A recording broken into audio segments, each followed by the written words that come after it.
dosa-dosa 1 tahun yang lalu dan 1 tahun yang akan datang. Jadi mudah-mudahan puasa kita di Shaum Arafah ini diterima oleh Allah dan dosa-dosa kita setahun yang lalu dan yang akan datang diampuni oleh Allah Subhanahu wa ta'ala. Hari Arafah itu sendiri, Bapak Ibu yang dirahmati Allah, adalah hari yang sangat istimewa. Bukan hanya hari berkumpulnya umat Islam yang melaksanakan ibadah haji untuk melaksanakan rukun haji yang paling besar, yaitu wukuf di padang Arafah, tetapi juga hari tersebut sangat istimewa dalam Islam itu karena 2 hal. Ya. Yang pertama, hari Arafah itu atau tempat Arafah itu adalah tempat di mana Allah Subhanahu wa ta'ala mengajarkan dan mendidik kita umat manusia sebelum lahir ke dunia untuk mengambil komitmen dan janji setia kita kepada Allah untuk mengesahkan Allah Subhanahu wa ta'ala. Ya, jadi kita semua ini yang lahir ke dunia itu dalam keadaan fitrah, dan fitrah itu adalah fitrah tauhid kepada Allah, dan tauhid kita kepada Allah itu diisi oleh Allah ketika kita berada di Arafah. Jadi setiap manusia ketika dia ditiupkan rohnya oleh Allah sebelum lahir ke dunia ini, mereka semua dikumpulkan di satu tempat yang namanya Nu'man. Nu'man itu, kata Nabi SAW dalam hadis riwayat Ibnu Abbas, adalah Arafah. Disitulah Allah kumpulkan seluruh umat manusia untuk diambil sumpahnya. Maka ini ada kaitannya dengan surat Al-A'raf ayat 172. Ya. Ayatnya berbunyi, A'udzubillahi minasyaitonirrajim, wa idz akhadha rabbuka min bani adama min zuhurihim dzurriyyatahum wa asyhadahum ala anfusihim alastu birabbikum qalu bala. Ya, ayat ini sangat penting untuk kita jadikan pegangan. Ketika itu Allah mengatakan, ingatlah ketika Tuhanmu mengambil dari putra-putra Adam, anak cucu Adam, ketika mereka berada di dalam sulbi orang tuanya, mengambil sumpah mereka, dan wa asyhadahum ala anfusihim, mempersaksikan mereka atas diri mereka sendiri, alastu birabbikum, yaitu Allah mengambil sumpah janji, bukankah aku ini Tuhan kalian?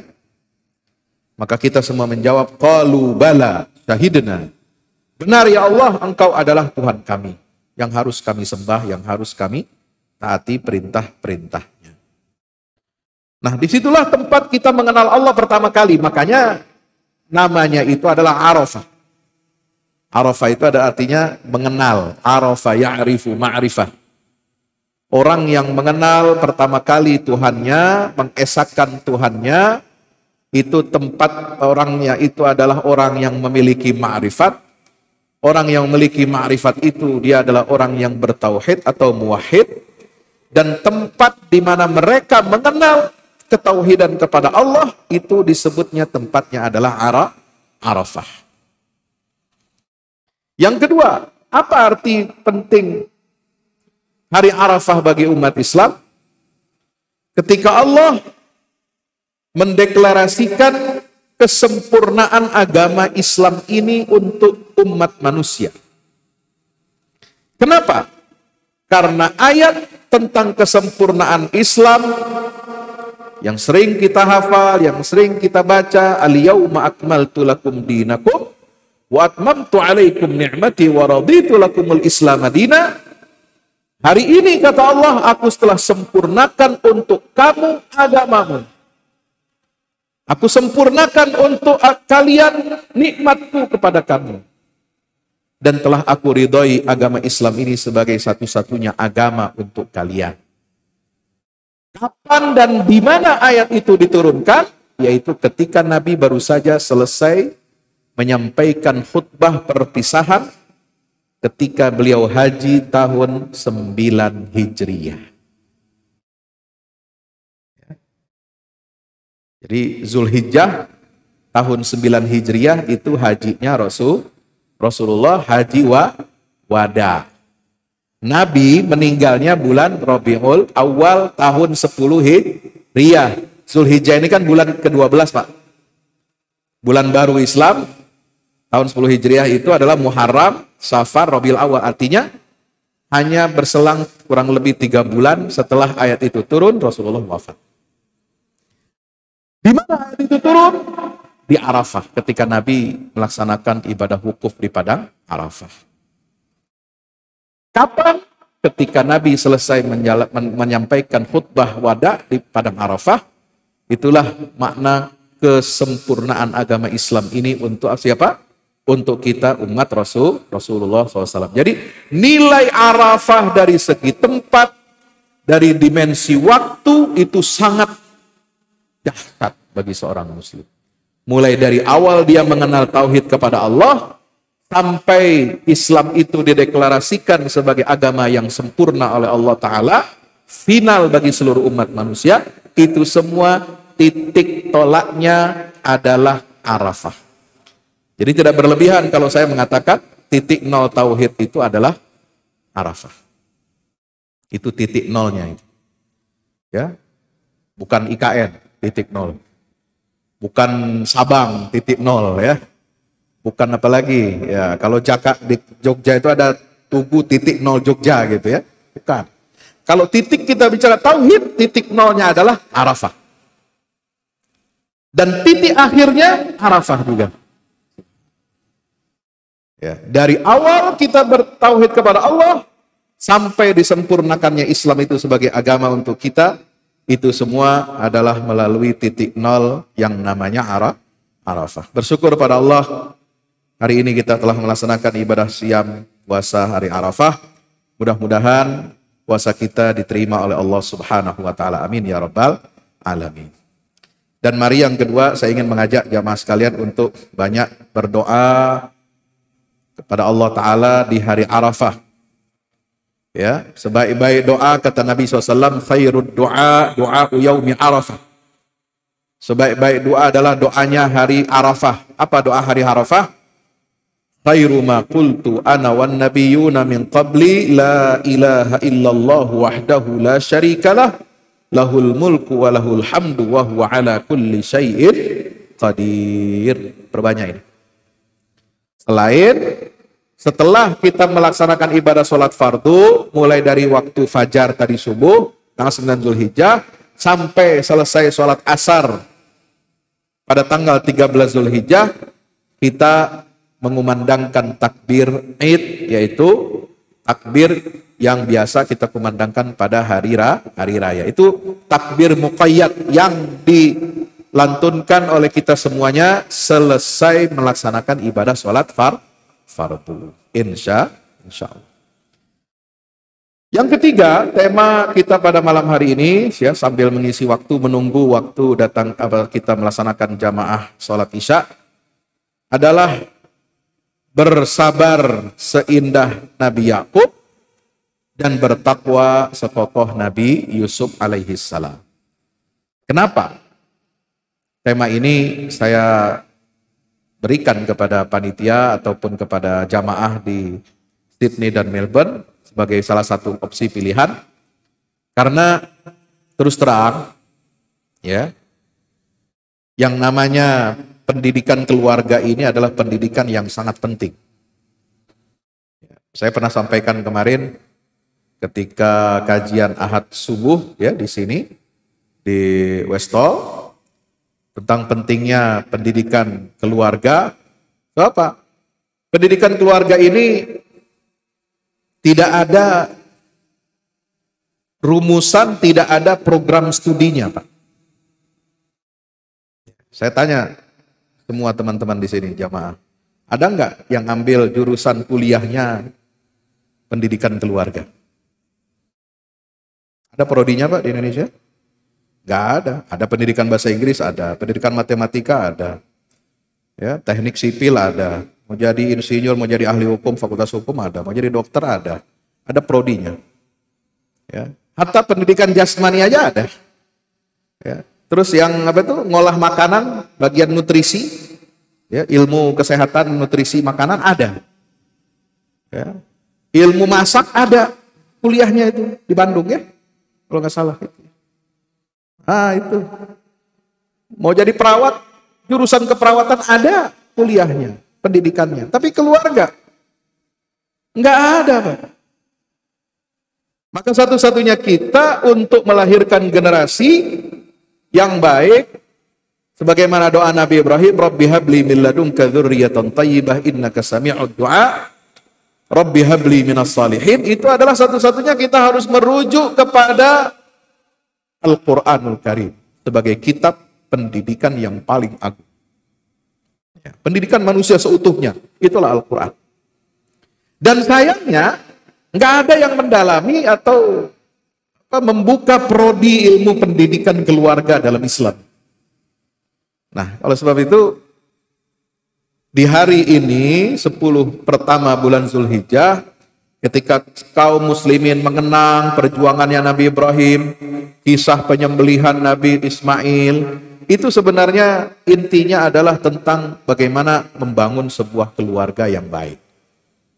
Ya, pendidikan keluarga yang baik. Nah, kenapa Nabi Ibrahim dipuji oleh Allah Subhanahu wa taala? Bukan hanya pribadi beliau yang dipuji, tetapi juga dengan seluruh keluarga dan anak cucunya. Ingat surat Ali Imran ya, ayat berapa? 33. Tidak salah itu. Mengatakan apa? Innallaha astafa Adam wa Nuhan wa ala Ibrahim wa ala Imrana 'alal alamin. Allah telah memilih Nabi Adam dan Nuh. Hanya menyebut namanya, pribadinya, tapi keluarganya tidak disebut. Dan Allah memilih keluarga Ibrahim dan keluarga Imran. Berarti keluarga di sini dipuji oleh Allah. Kenapa? Karena keluarga anak cucu keturunannya Ibrahim dan Imran itu mengikuti garis keimanan yang telah ditanamkan oleh ayah yang bernama Ibrahim dan ayah yang bernama Imran. Yang disebut dengan Ali Ibrahim adalah termasuk diantaranya adalah keluarga Yakub dan Ismail dan Yusuf. Itu keluarga besar Nabi Ibrahim. Ibrahim punya 2 anak. Siapa yang pertama? Ismail. Yang kedua Ishak, dari lain ibu. Ya. Jadi kalau cerita Nabi Ibrahim ini, ibu-ibu kadang-kadang tidak tahu atau tutup mata tentang sejarah Ibrahim itu punya 2 istri gitu ya. Taunya Hajar saja kan, namanya putranya Ismail gitu. Nah, dari Ismail inilah yang melahirkan keturunan Nabi Muhammad SAW. Dari Ishak inilah yang kemudian punya anak Yakub. Yakub punya anak 12, satu diantaranya adalah Yusuf. Dari Yusuf berkembanglah, dari 12 putra anak Nabi Yakub itu berkembanglah 12 suku klan Bani Israel. Kenapa? Karena Yakub itu bergelar Israel. Isra artinya hamba, il itu adalah Allah. Jadi artinya adalah hamba Allah. Jadi Israelnya Nabi Yakub itu mulia, itu dipuji oleh Allah. Dia adalah orang yang saleh, orang yang bertauhid kepada Allah. Beda dengan Israelnya zaman sekarang. Itu kontras tuh antara Israelnya Nabi Yakub sebagai nama dia gelarnya dengan nama sebuah negara yang sekarang diberi nama Israel. Itu lain cerita, lain jurusan gitu. Ya, kalau Israelnya Nabi Yakub itu dia bertauhid kepada Allah. Kalau Israel yang sekarang kita tahu sendiri masuk golongan apa? Ghairil maghdubi alaihim waladdallin. Ya. Mereka orang-orang yang dimurkai oleh Allah Subhanahu. Nah, kita tidak akan bicara anak cucu yang nyeleneh, anak cucu yang menyimpang, tapi kita bicara tentang anak cucu yang saleh. Di antara keluarga Ibrahim, anak cucunya yang saleh itu adalah Yakub dan Yusuf. Sampai Allah turunkan satu surat di dalam Al-Quran khusus, diberi nama surat Yusuf. Surat Yakub nggak ada, surat Ishak nggak ada, surat Ismail aja nggak ada. Nama Nabi dalam Al-Quran yang jadi nama surat itu, surat Ibrahim, surat Nuh, surat Muhammad, surat Yusuf, ya. Surat Hud ada 5 ya, kalau tidak salah. Ada nama Nabi secara umum, surah Al-Anbiya. Artinya apa? Yusuf ini menjadi contoh tauladan bagi umat Islam. Dan surat Yusuf Allah turunkan itu sekaligus. Berapa ratus ayat? 111 ayat. Turun sekaligus kepada Rasulullah. Isinya dari awal sampai akhir itu berbicara tentang biografi, kisah perjalanan Nabi Yusuf. Inilah maka kenapa di doa kita kemarin yang saya ulas pada pengajian minggu lalu, itu adalah kita mohon kepada Allah, ihdinas siratal mustaqim, siratal ladzina an'amta alaihim. Nah, inilah ketika kita membaca surat Yusuf, kita sedang membaca biografi kisah orang-orang sukses yang dijamin selamat oleh Allah Subhanahu wa taala dunia akhirat. Kenapa Nabi Yusuf termasuk jalan orang-orang yang Allah berikan nikmat? Inilah rahasianya. Pertama, Allah menyebut kisah Nabi Yusuf itu adalah sebagai kisah yang terbaik. Nahnu naqussu 'alaika ahsanal qasasi bima auhayna ilaika hadzal Qur'an. Ini surat Yusuf ayat 3. Kami mengkisahkan kepadamu wahai Muhammad kisah yang terbaik. Di antara kisah-kisah dalam Al-Qur'an yang Allah wahyukan kepada Muhammad, itu semua kisah itu bagus. Ya, kisah Nabi Ibrahim, kisah Nabi Soleh, kisah Nabi Hud, kisah Nabi Shu'aib, kisah Nabi Musa, dan lain sebagainya sampai Nabi Muhammad SAW. Tapi yang terbaik, kata Allah, Sanal Qasas itu adalah kisah yang terdapat di dalam surat Yusuf. Artinya ini kisah yang istimewa. Kenapa Allah mengkategorikan Ahsanal Qasas untuk kisah Nabi Yusuf? Karena berkaitan dengan apa? Pendidikan karakter.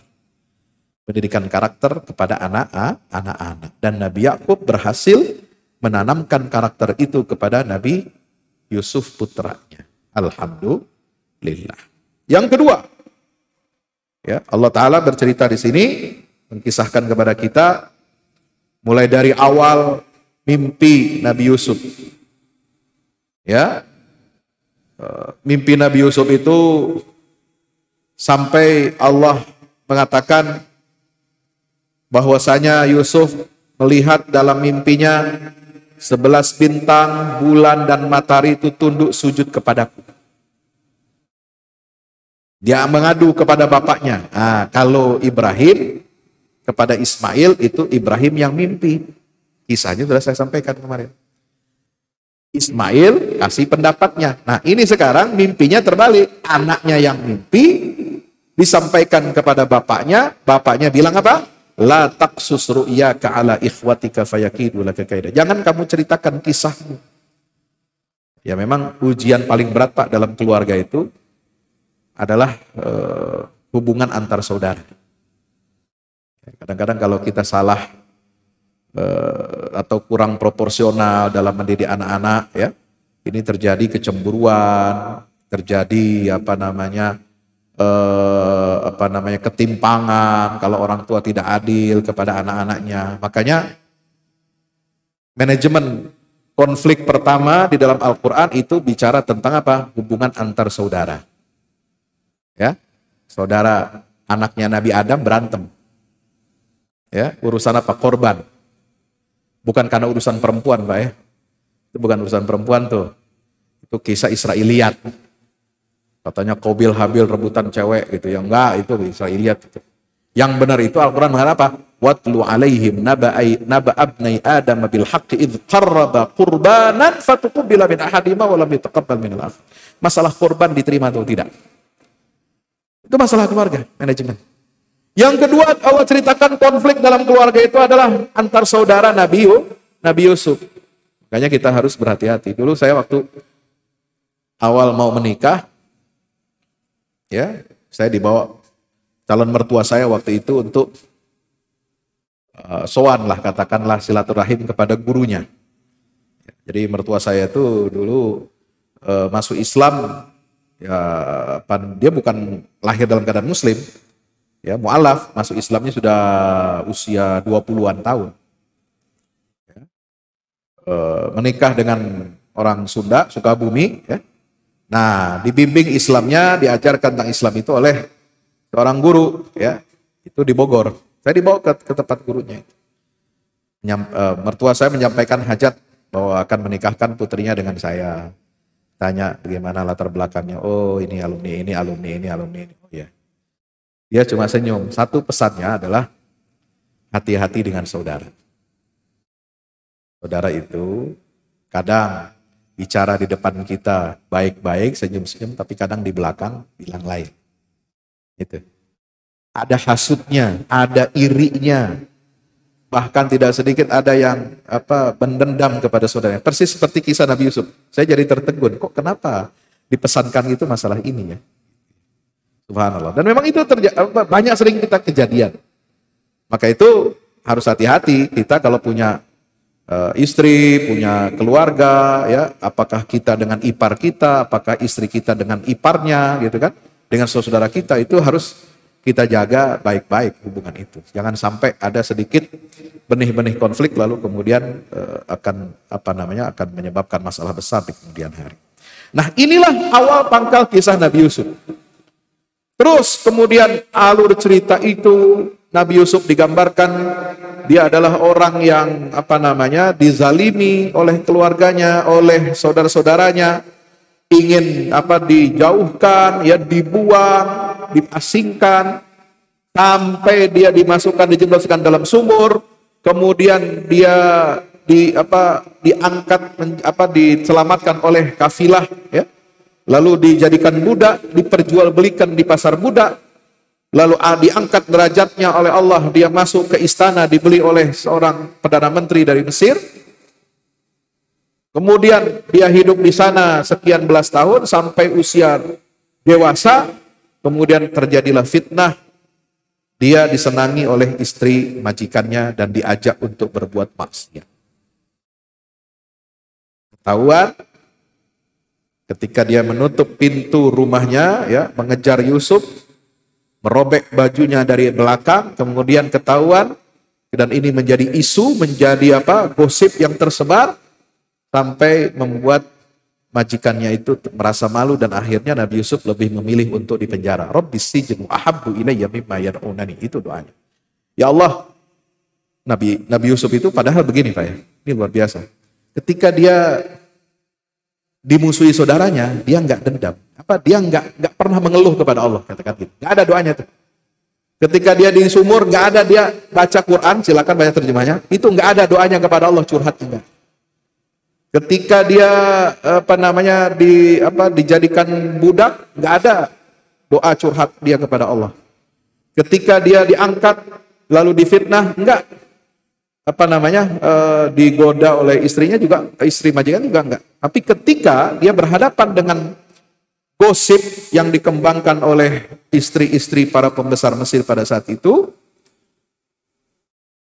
Yusuf itu nyerah akhirnya. Kemudian dia bilang Rabbis sijnu ahabbu ilayya mimma yad'unani ilayhi.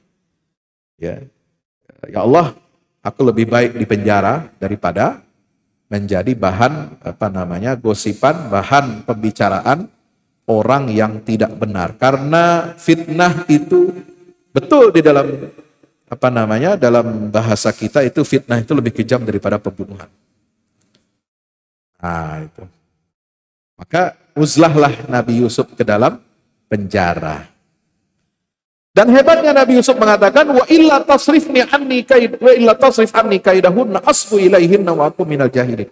Ya Allah, kalau bukan Engkau yang mencegah aku dari tipu daya kaum perempuan, ya, itu kaidahunna istilahnya. Ya, tipu daya kaum perempuan itu, aku akan terjerumus kepada fitnah mereka dan aku akan menjadi termasuk orang-orang yang bodoh. Jadi inilah ujian yang diterima oleh Nabi Yusuf, ya, yang dia merasa apa? Dia harus curhat, harus ngomong kepada Allah, bicarakan tentang kondisi hidupnya. Nah, cerita itu terus mengalir sampai kemudian dia di penjara itu lama. Lama Pak di penjara, belasan tahun. Padahal tidak ada tuduhan tanpa vonis pengadilan, tanpa ada bukti bahwa dia melakukan tindak kejahatan, ya. Dia hanya ingin menyelamatkan harga dirinya, kehormatannya, dan menyelamatkan agamanya. Dia lebih memilih untuk di penjara. Kemudian dia baru bebas dari penjara setelah apa? Setelah pelayan raja itu yang masuk ke dalam penjara dengan tuduhan meracuni makan raja atau minumannya si raja itu. Kemudian salah satunya terbukti ada yang melakukan tindakan rencana pembunuhan terhadap raja, maka salah satunya dieksekusi mati dan yang satunya dikeluarkan dari penjara. Yusuf sudah berpesan kepada temannya itu. Apa pesannya? Ya, Nabi Yusuf itu pernah berpesan kepada salah satunya. Wa qala lilladzi dhanna annahu najim minhu madhkurni 'inda rabbik. Hei, pelayan raja yang selamat. Kalau kamu keluar nanti selamat melayani raja kamu lagi, nanti tolong ingatkan tentang saya kepada raja ini. Maksudnya apa? Ingatkan beliau bahwa ada seorang warga Mesir walaupun sudah dinaturalisasi. Yusuf ini orang Israel. Dia dinaturalisasi dari warga negara Mesir. Tapi saya dizalimi. Coba tolong ceritakan keadaan saya di penjara yang dihukum tanpa adanya kesalahan apapun yang saya perbuat. Minta tolong supaya dia bisa meninjau, bisa memberikan amnesti atau apalah dalam sistem hukum di masa itu. Udhkurni 'inda rabbik. Tolong ingatkan raja kamu itu tentang saya. Tapi apa? Fa'ansahu syaitanu dzikra rabbih. Setan membuat si pelayan raja ini menjadi lupa. Dan lupanya nggak tanggung-tanggung lama, Pak. Ya bertahun-tahun lagi nambah dia di dalam penjara. Subhanallah. Baru setelah itu Allah kasih mimpi kepada raja ya Mesir bahwa negerinya akan menghadapi krisis pangan, krisis ekonomi yang sangat dahsyat selama 7 tahun, dan yang bisa mentakwil dan memberikan solusi jalan keluar itu hanya Yusuf yang Allah berikan mukjizat sebagai ahli dalam mentakbir mimpi atau mentakwilkan mimpi.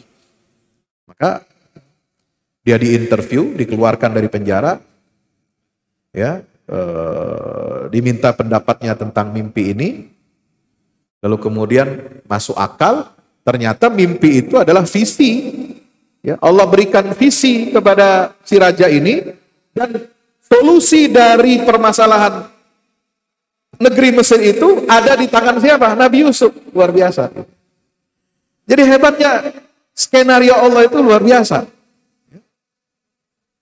Saudara-saudaranya Yusuf ingin dengan cara mereka menjebloskan Yusuf ke dalam sumur, itu ingin menghabisi masa depannya Nabi Yusuf. Tetapi dengan cara itu pula Allah menggunakan trik dan makarnya saudara-saudara Yusuf untuk membangun masa depan Nabi Yusuf. Ya kan? Jadi bertolak belakang nih. Ini maunya nyungsep, dibikin sengsara, dibikin hancur, tetapi dengan cara yang sama pula Allah berikan kemuliaan kepada Nabi Yusuf untuk membangun masa depannya yang sangat cemerlang itu. Ya, jadi kita nggak boleh pesimis, Pak, menghadapi ujian-ujian hidup. Orang Islam itu kalau jatuh sekali dia harus bangkit 2 kali. Jatuh 2 kali dia harus bangkit 5 kali. Jatuh 3 kali dia harus bangkit 10 kali. Jangan sampai kita nggak bangkit. Itu. Kenapa? Ini pelajaran kehidupan dari surat Yusuf. Jadi cara yang ditempuh oleh saudaranya Yusuf untuk menghancurkan masa depan Nabi Yusuf, justru itu digunakan oleh Allah untuk apa? Untuk mengantarkan Yusuf ke singgasana kepemimpinan negeri Mesir. Dan memboyong seluruh saudara-saudaranya dan anak cucu keturunan Bani Israel tinggal di Mesir selama berabad-abad. Sampai datang Nabi Musa alaihi salam. Jadi rencana Allah itu lebih hebat dari rencana manusia. Ini poinnya. Itulah poin. Kenapa? Dalam kisah ini Nabi Yakub digambarkan oleh Allah dengan orang sosok ayah yang penyabar. Disebutkan 3 kali atau 2 kali dalam surat Yusuf itu ucapan Nabi Yakub yang mengatakan fasabrun jamil. Wallahul musta'anu ala ma tasifun fasabrun jamil asallahu ayyatiyani bihim jami'a. Kesabaran yang indah itu adalah kesabarannya Nabi Yakub alaihissalam. Itu ayah yang sangat sabar. Bukan hanya nungguin, Pak. Misalnya kita berpisah dengan istri, berpisah dengan anak, ya, nunggu bertahun-tahun anak kita studi di luar negeri atau sebaliknya. Orang tua nungguin anaknya yang sekolah di Australia bertahun-tahun gak pulang-pulang sampai kerja di sini gitu ya. Itu sabarnya itu bukan cuma nunggu terus lupa, enggak. Itu Nabi Yakub itu sabarnya, dia ingat anaknya itu tiap hari. Dia ingat ya. Mulai dari bentuk wajahnya, postur tubuhnya, bau tubuhnya Nabi Yusuf itu ingat dia. Kenapa? Karena tiap hari dia ingat itu. Dia terus merindukan Nabi Yusuf alaihissalam. Nggak ada satu hari pun dari 40 tahun masa berpisah Nabi Yakub dengan Yusuf, itu 40 tahun. Coba. 40 tahun, every day, ya, 365 hari dalam 1 tahun dikali 40 tahun, tiap hari dia selalu ingat Nabi Yusuf alaihissalam, selalu mendoakan Yusuf alaihissalam. Dan pada masa itu juga sebaliknya, beliau juga mendoakan saudara-saudara Yusuf supaya insaf dan sadar. Coba, ada orang tua yang bisa sabar seperti ini, doain anaknya setiap hari ya, untuk kebaikan anaknya, dan mendoakan anak-anaknya yang bandel setiap waktu dan setiap detik. Sampai apa? Matanya buta. Tadinya sehat, normal. Ya, butanya Nabi Yakub itu bukan karena kena diabetes. Halo? Karena nangis. Banyak nangis. Tiap hari, tiap saat nangis. Mikirin Nabi Yusuf dan mikirin bandelnya saudara-saudaranya Yusuf. Dan mohon doa kepada Allah Subhanahu wa Ta'ala. Baru setelah itulah Allah pertemukan. Apa puncak pertemuan mereka? Anta Yusuf? Qala ana Yusuf wa hadha akhi qad manallahu alayya innahu may yattaqi wa yasbir fa innallaha la yudhi'u ajral muhsinin. Lihat surat Yusuf ayat 90. Ayat 90. Ketika mereka akhirnya berhasil menyingkap, kok diginiin, kok dipingpong, kok habis ini pulang pergi dari Mesir ke Kanaan Palestina, dapat bantuan terus, dapat insentif terus ya, dengan syarat begini-begini, bawa anak adiknya Bunyamin dan sebagainya, barulah tersingkap. Apakah engkau Yusuf? Loh, dari kemarin kemana aja bos? Gua aja kenal lo lupa deh. Walaupun 40 tahun kita kagak ketemu, saya masih kecil, ente udah pada gede-gede. Kok ente baru kenal saya sekarang? Saya aja masih ingat tuh, hebatnya nih Nabi Yusuf alaihissalam. Ya. Qalu anta Yusuf? Qala ana Yusuf. Ya, saya Yusuf. Wa hadha akhi, ini saudara saya Bunyamin. Allah telah mengkaruniakan kepada saya. Qad manallahu alaina. Siapa? Nah, kata kuncinya Pak, innahu mayyattaqi, siapa saja yang bertakwa kepada Allah, bukan hanya Nabi Yusuf. Wa yasbir, dan siapa saja yang bersabar, bukan hanya Nabi Yakub. Fa innallaha la yudhi'u ajral muhsinin, maka sungguhnya Allah tidak akan menyia-nyiakan pahala bagi orang-orang yang berbuat ihsan. Maka marilah kita menjadi orang tua yang bersabar seindah Yakub dan memiliki ketakwaan sebagaimana layaknya seorang Nabi Yusuf alaihis salam. Amin ya rabbal alamin. Aqulu qouli hadza astaghfirullah li wa lakum. Wassalamualaikum warahmatullahi wabarakatuh. Waalaikumsalam. Jazakallah khair Pak Ustaz.